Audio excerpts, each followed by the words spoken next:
du duel. Merci. Merci beaucoup, chers amis. Je suis partagé entre la joie et l'inquiétude. La joie de savoir que derrière notre parrain Philippe Pozzo di Borgo, nous sommes de professions, d'états de vie, de sensibilités multiples, tous unis derrière ce mot d'ordre, soulager mais pas tuer.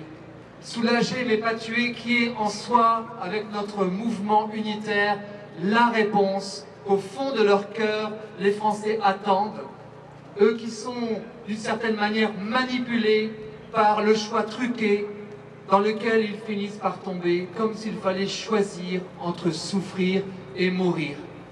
Et nous nous disons soulager, toujours soulager, jusqu'à prendre des risques dans ce soulagement, mais jamais tuer, parce que l'interdit de tuer est fondateur du pacte social, parce que c'est la condition de la confiance entre les soignants et les soignés. Mais inquiétude, justement, chers amis, parce que nous le savons bien, si nous sommes réfugiés ici sur le parvis des droits de l'homme, c'est bien parce qu'il y a danger. Et il y a double danger. Ça a été très bien présenté au début, je le rappelle. De hautes autorités, je pense au président de l'Assemblée nationale, se sont prononcés explicitement pour l'euthanasie et le suicide assisté, avec une proposition de loi à haut risque discutée fin janvier à l'Assemblée. Et dans le même temps, dans 2 jours, sera remis un rapport. Nous serons extrêmement vigilants, mais d'ores et déjà, l'un des 2 co-auteurs, Alain Claes, s'est exprimé en faveur d'une aide à mourir. Donc vous savez bien, au travers de ses explications, qu'il s'agirait de supprimer le critère de l'intentionnalité, qu'il suffirait aussi, d'après lui, de supprimer la notion d'acte à double effet pour garantir une mort par cette sédation dans un délai qu'il dit non déraisonnable. C'est de l'euthanasie déguisée.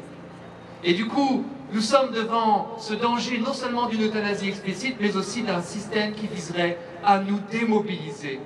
Car M. Valls, comme M. Hollande, ont affirmé que la révision qu'ils demandent de la loi fin de vie devrait se faire dans le consensus. Alors nous disons chiche, dans le consensus. Et ce consensus, je l'ai partagé avec de nombreux experts, je pense au professeur Terra, grand spécialiste français du suicide, je pense à d'autres médecins, à des soignants, à tous ceux qui ont été là. Ce consensus, c'est qu'il n'y a pas de catégorie de Français qu'on puisse dire, entre guillemets, apte au suicide.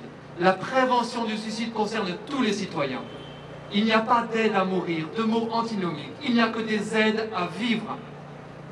Il n'y a pas de suicide assisté, de mots antinomiques. Il n'y a que la prévention du suicide.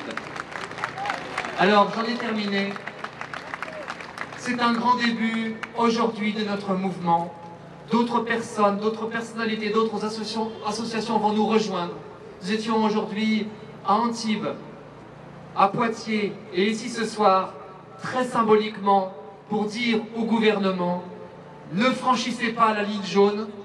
Nous avons tous à progresser dans l'accompagnement de la vie, mais face à ce sujet complexe, difficile, on l'a entendu aujourd'hui, nous n'avons aucun angélisme à avoir par rapport à la souffrance. Dans ce sujet difficile, attention à ne pas basculer sur cette pente glissante, celle de quelques voisins dont nous voyons sans cesse l'aggravation des lois. Et nous serons là aujourd'hui et nous serons là demain, nombreux, et s'il le faut, foule immense, pour protéger nos concitoyens les plus vulnérables. Merci. Merci beaucoup du duel. Merci beaucoup.